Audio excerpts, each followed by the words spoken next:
Today, we are visiting Eagle Lake Landscape Supplies, and as they are part of our ongoing program with Let's Visit What's Going On at Your Local Garden Center. So I'm Kath Smythe, and I'm here today with Brian Bolger from Eagle Lake Landscape Supply. Yeah, we sell most every year of the Alberta Gold. So it's just a compost and peat moss mix. And when we started selling it in bags, everyone said it's not really going to work here, but everybody sells products in bags now, so it really does work. But living here in Alberta has a lot of benefits, but soil is not one of them. The soil, it's not good. So amending with compost and peat moss just really cuts the soil, adds some nutrients and helps with water holding capacity. We came up with Nature's Blend, which is Alberta Gold with about 30% sandy screened loam. So if you don't have existing soil or you want to grow root vegetables, then Nature's Blend is perfect for that. 2 years we've been mixing the veggie blend for 2 years. We did a mix for the city for the Devonian Gardens. So then we figured, why couldn't homeowners use the same soil? So that's been pretty good for us as well. Any mulch is going to help you keep water in and also give some insulation over the winter as well. And it looks nice, but I guess it really makes a difference for holding water in when we get into our dry months. These are the first two mulches that we sold in bags. And it's shredded wood dyed with a vegetable dye, so people really like the black one. If you're composting yourself, great, we probably all should be. But if not, compost, peat moss, add that in and it's really going to help your soil. Yeah, so these are our cedar beds. You've got 4 sides to them. This is an 8 foot by 2 foot. It's 11 inches high.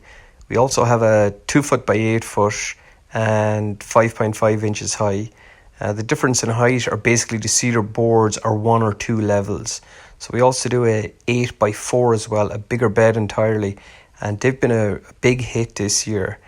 You could buy this with your big yellow bag. It seems like everyone wants to grow vegetables this season, so this is a perfect place to start.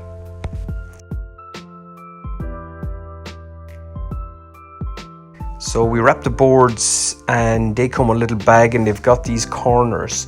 The corners are actually a recycled plastic from a company in Vancouver, and they slot right in. You screw it here and you can attach it for a second one. It basically slips together like Lego. It's a clean look on the corner, and the point of it is that it's very easy to put together with screws. So all you need to put it together is a screwdriver. So if you have soil, I mean, it's perfect for a big yellow bag.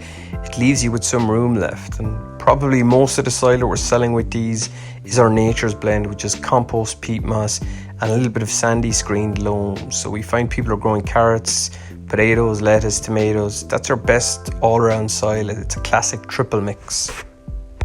Brian, we're looking at Grass, yeah. Still the cheapest ground cover in the world. That is. And actually, I should be calling it turf. Turf grass or grass, sod, yeah, there's quite a few names for it. This is our Kentucky bluegrass that we're standing on here, yes. And this is some of our different ground covers. We have some more, but this is these are the more common ones.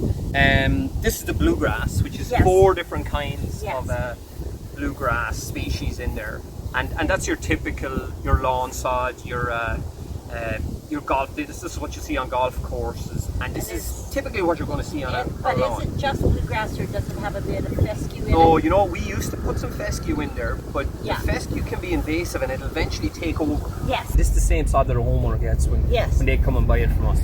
Now the next sod, we've been growing this for about 8 years. We call this Freedom Fescue, and it's 4 kinds of fescue in here, and this is a way finer species yes. of grass. Now the benefit of this is it grows slower, it takes a lot less water, a lot less maintenance, so a lot less cutting, a lot less fertilizing, and yeah, the one thing it doesn't really like is foot traffic. Yeah. It's more shade tolerant also than this. Mm-hmm. It's a lot more shade tolerant. So people are putting this in their front yards if they don't. Yeah, they don't want to spend time cutting it. Exactly, and this has been really popular with municipalities, with cities for boulevards, for different areas in schools, but not for as sports turf. And wildflowers naturalize in it better. Yeah, exactly. Yeah. It is more of a natural grass. Yeah. And it grows in clumps like the native fescues. Yeah, for sure. This is something that we've been growing for a few years, this last one. We grow Sedum turf green roof, so this was a natural progression for us.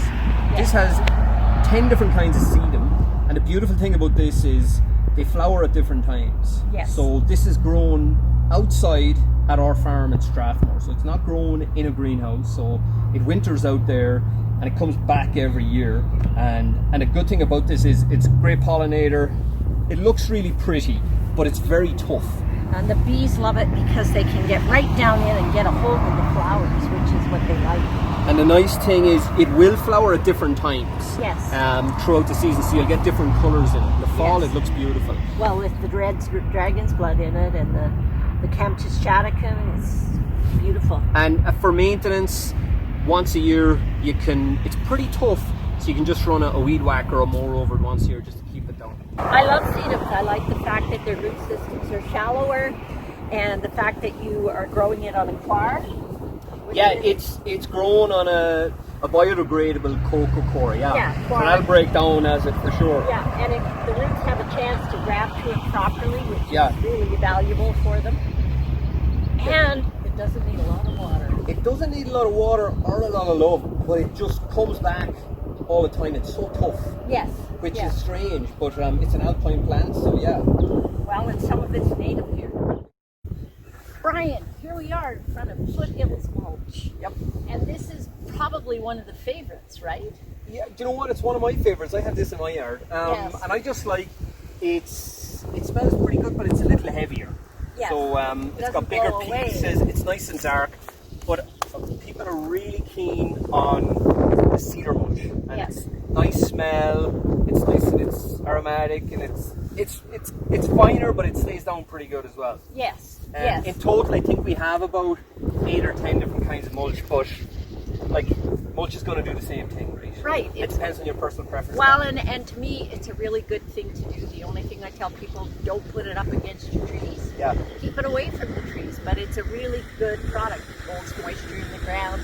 It adds to soil fertility, so I can't talk it up that more. Yeah, some people call it an alpine mulch. Yes. Which is a really fine mulch. It almost looks like soil.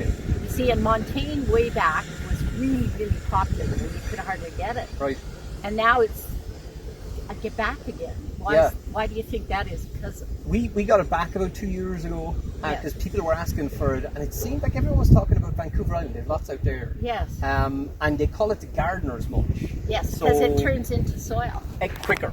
Yes. All of the mulch is going to do the same thing. It's going to break down over time and add organic matter. Yes. And it'll insulate it and it'll help you use less water. That's But I right. guess the Montaigne will break down quicker, right? The Montaigne breaks down faster, so on newly planted beds you do the Montaigne, and it breaks down quickly. So gradually you start converting to the larger mulches as you build up a better layer. That's it. That's the good idea.